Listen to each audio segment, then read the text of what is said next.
அனைவருக்கும் எனது அன்பான வணக்கம். மாணிக்கவாசகர் அருளிய திருவாசகத்தில் திருவெம்பாவை முதல் நாள் முதல் பாடல் சத்விஷயத்தை வேந்தது.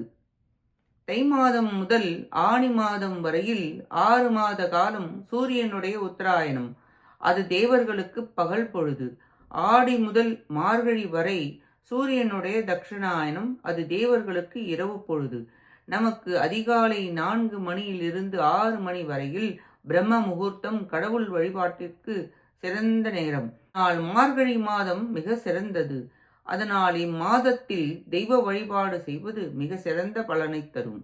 மார்கழியில் மக்கள் அதிகாலையில் எழுந்திருக்க மாணிக்க வாசகரால் திருவெம்பாவை திருவண்ணாமலையில் பாடப்பெற்றது. பரபோதம் பெற்று எழுந்திருக்க இது எக்காலத்திலும் எங்கும் யாவருக்கும் பயன்படும். எனவே தினமும் ஒரு பாடலை பொருளுடன் கேட்டு சிந்திப்போம். திருவெம்பாவையில் முதல் பாடல். ஆதியும் அந்தமும் எல்லாரும் பெரும் ஜோதியையாம் பாட கேட்டேயும் வாழ்த்தொடுங்குன் மாதேவளருதியோ வன் செவியோ நின் செவிதான் மாதேவன் வார்கழல்கள் வாழ்த்திய வாழ்த்தோடி போர் வீதி வாய் கேட்டலுமே விம்மி விம்மி மீ மறந்து போதாரமளியின்மே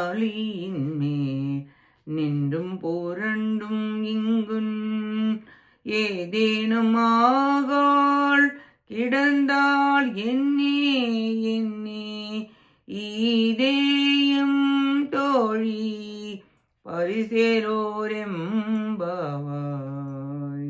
மண் அகண்ட வஸ்து. அவன் முதலும் முடிவும் இல்லாத அருட்பெரும் ஜோதி. அவரை நாங்கள் பாடிக்கொண்டு வருகிறோம். ஆனால் ஒளி பொருந்தி அகண்ட கண்களை உடைய தோழி, நீ ஏன் தூங்கிக் கொண்டிருக்கின்றாய்? உன் காது கேட்கவில்லையோ?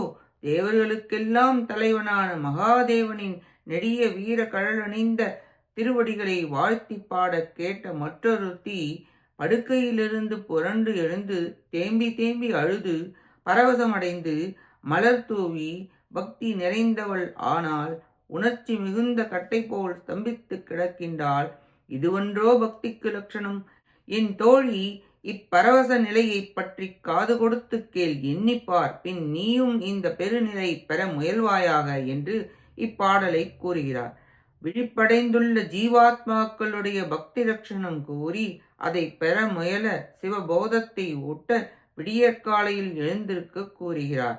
மக்கள் எல்லோரும் உலக வாழ்க்கையில் உழன்று கொண்டிருக்கின்றனர். அது உறங்குவதற்கு சமம்.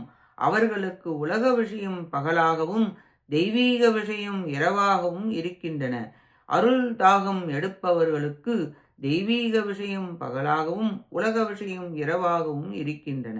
மக்களுக்கு சிவபோதத்தை ஊட்ட சிவபக்தி பெருக அவரை வழிபட விழிப்பு நிலை அடைய பெருநிலை அடைய முயல எழுப்புகிறார் மாணிக்கவாசகர். நாமும் விடியற்காலையில் எழுந்து சிவபெருமானின் திருவடிகளை வாழ்த்தி போற்றி வணங்குவோமாக.